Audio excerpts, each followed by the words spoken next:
Well, hello, thank you for joining me today again on the Church History Trail. You're very welcome to the programme. And where we find ourselves today is we're in PARKGATE village. And you can see the beautiful scenery, and it certainly is a lovely evening for a wee bit of church history. And we're going to cover quite a lot of church history here in this wee video. But look at the scenery, isn't that fantastic? Absolutely beautiful.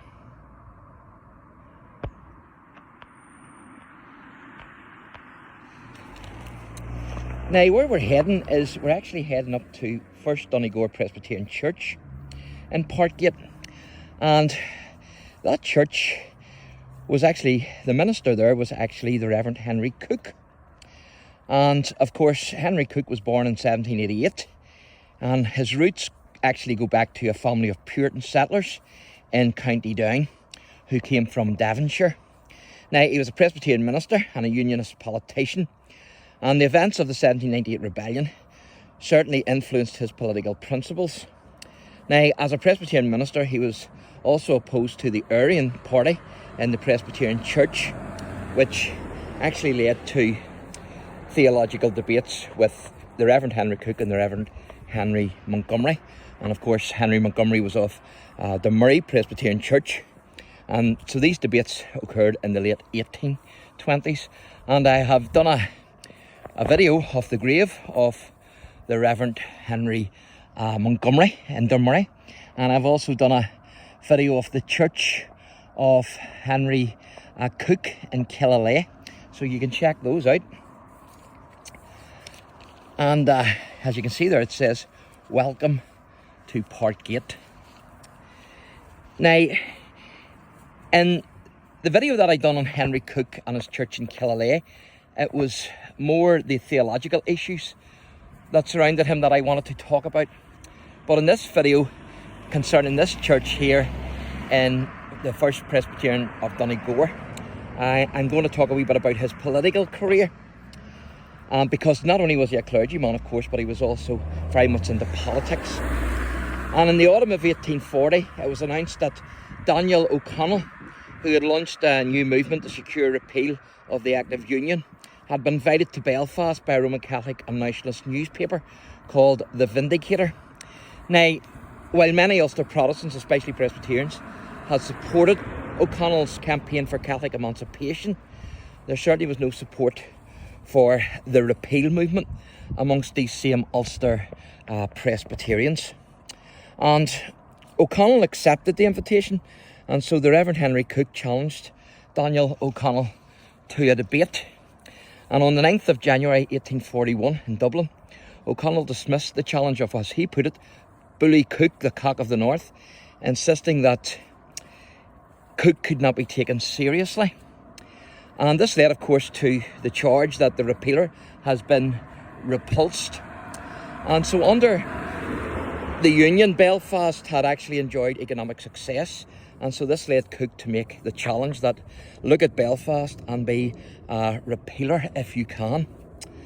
And the Reverend Henry Cook then, he actually died on the 13th of December 1868, and he's buried in Balmoral Cemetery, which he was actually a co-founder of, along with the Reverend Joseph Mackenzie, who's also buried in the cemetery. And I tried to book a slot in the cemetery, but it's closed, I'm told, for health and safety reasons, whatever that means.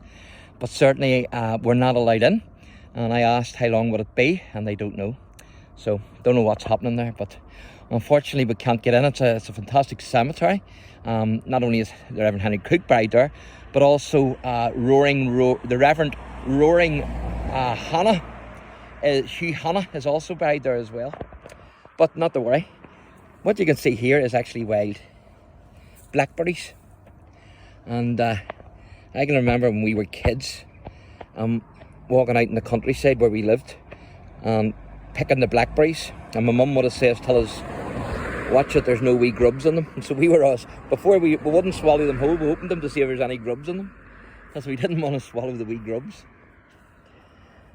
Now, there's a statue of the Reverend Henry Cook in front of the Royal Belfast Academical Institution, or better known as INST, which is referred to as the Black Man. But the Black Man technically does not refer to the statue of Henry Cook, but to an earlier statue of the young Earl of Donegore, which used to occupy the site. And the statue had actually been painted black to preserve it from the elements, of course. And that's why it got the name the Black Man. And the statue of the young Earl was replaced, of course, by the Henry Cook statue. And the Black Man statue is standing in City Hall in Belfast. And so, because the Henry Cook statue replaced it, then the Henry Cook statue was known as the Black Man. But technically, it's not. It's the young Earl of Donegore statue that is technically the Black Man statue. So, we're outside here, First Donegore Presbyterian Church. And this is one of the oldest congregations in existence in the Irish Presbyterian Church. It actually dates from about 1627. Now, the congregation shares its origins with the second Donegore Presbyterian Church on the Connor Road.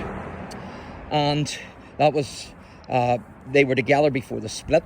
Now, the church building of Donegore First Presbyterian in Parkgate actually dates from around 1735.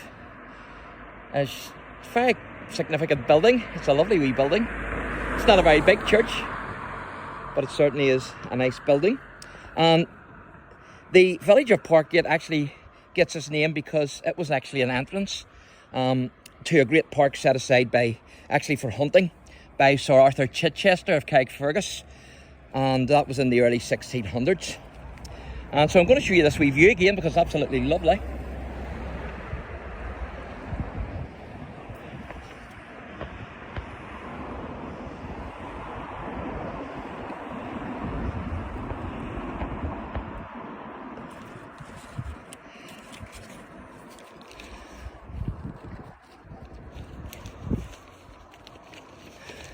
And it's a beautiful evening for a wee bit of church history. And during the siege of Derry and the Battle of the Boyne, that was of course in the late 17th century during the Williamite Wars in Ireland, the minister was Francis Ardale. And you'll have noticed orange flags on poles there as I have been walking up. And those orange flags are actually what's known as the Boyne Standard. So those flags were actually used, they were carried by the Williamite troops as William's standard at the Battle of the Boyne by King William III. Now, during the latter part of the 18th century, the minister here was actually the Liberal Reverend John Wright. And then during the 1798 rebellion, some of the Donegore Company of Irish Volunteers became United Irishmen. Whenever the Antrim colonels actually met here in Parkgate, that was the colonels of the United Irishmen, they were actually surprised. That was on the 1st of June 1798. They were actually surprised by a party of government dragoons who rode through the village by chance. And of course, when they met here, those leaders, they decided to go on with the rebellion, even though it had failed in other parts of the land. And on the 7th of June, Henry Joy McCracken assembled 10,000 men on Donegore Hill for their attack on Antrim town. Of course, I've done a video of that, so you can check that out. And they were repulsed, of course, with heavy losses by the government troops at Antrim after government reinforcements had arrived in what became known as the Battle of Antrim. And I just want to show you the plaque here. As you can see, it says First Donegore, founded 1627, and then it says renovated 1885, sorry. And of course, the Reverend Henry Cook was the minister here, and as him I mentioned earlier. And of course, there was the Arian controversy with the Reverend Henry Montgomery in the late 1820s.